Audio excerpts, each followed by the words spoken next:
It's Anthony and Tucker here with Land Title, and we wanted to bring you a video, special release edition, on understanding FinCEN because it's one of the biggest changes happening to the industry in a very long time. So now that they've piled a lot more work on our desk, let's just kind of describe about what's been happening and what the test run for the government was. Yeah, so FinCEN has been around since 2023, or FinCEN's been around a long time, but here in Colorado with these things they call it GTOs, Geographic Targeting Orders.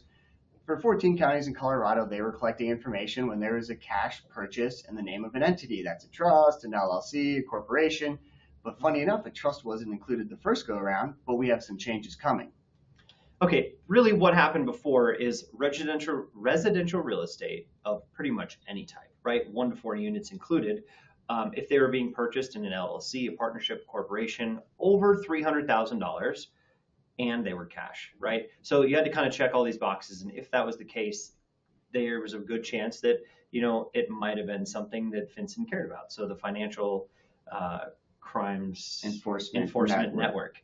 Then those guys really are trying to cut down on things like money laundering, right? So that was their purpose, and this was their trial run. So Tucker, what happens? Lots of changing.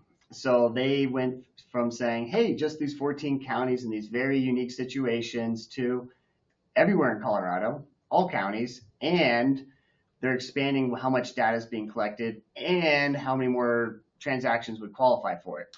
And they're looping in the sellers, which are now going to have to provide data points regardless of how they hold title if it's being bought by an organization like an LLC. Yeah. So there's going to be 30 data points collected for sellers. You need to know that because this isn't going to happen on every file, but if an entity is purchasing it, it doesn't matter how they hold title, they will have to provide things like their social security number to FinCEN.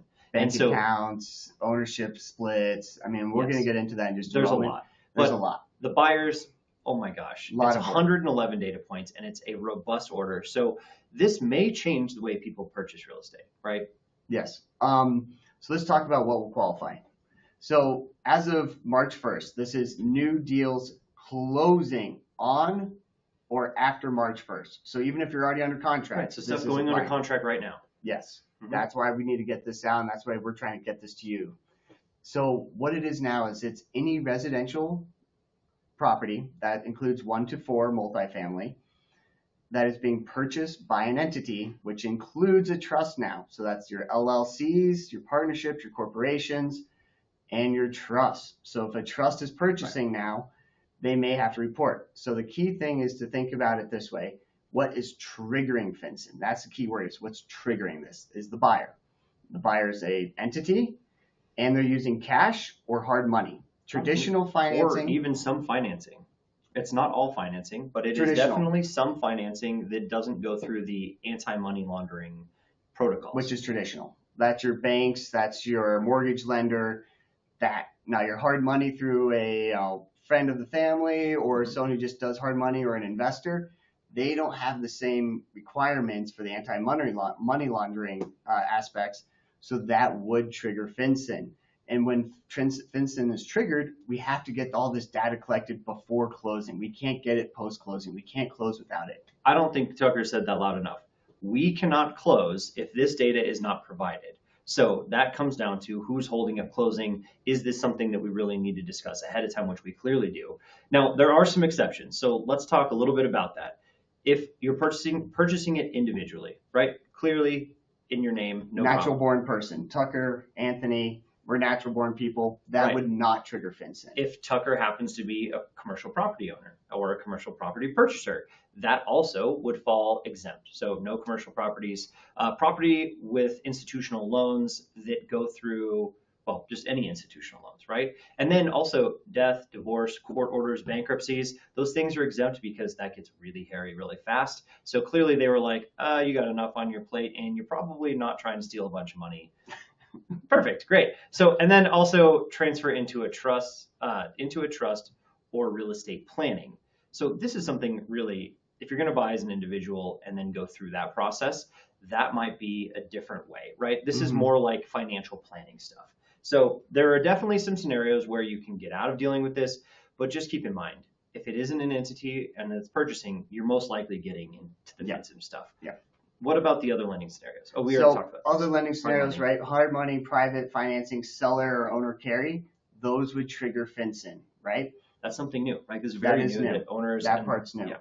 And why is this important? Is because it may impact your seller of what offers they want to receive based on the information they want to provide to the government. On the buyer triggering FinCEN still forces the seller to also have to report. That's the number one thing, is the buyer triggers, and if so, the seller still has to report. Yep. We put this little flow chart together for you. It makes it pretty easy. Land Title's really been on top of this, and we're collecting all of it through our secured portals, which is really helpful. But I didn't have too much of a hard time looking like, oh, in this case, what would happen? And then you just kind of follow the little flow chart. But there's a lot of ways to get out of it, to be honest. It's just way more stuff about basic entity structure is going to constantly trigger FinCEN. Yeah. And for the reporting side, we made a portal because it all has to be filled out digitally, and there has to be an attestation box. So it's all in our portal. So when there is someone under contract that has to report, it's really as simple as it can be for them. They're going to click through boxes. They're going to supply the information. And it's, of course, in our portal, which is multi-factor authenticated, which is why it's so nice and secure. All right. Thanks for joining us. We will definitely keep you up to date. But if you have any other questions, definitely reach out to us. Reach out to your closer. Pick up the phone and call them, normal Land Title line even, and they will direct you to somebody who can answer these questions. Which is us. Probably end up being us anyway. But thank you so much for joining us. Thanks, everybody. Take care.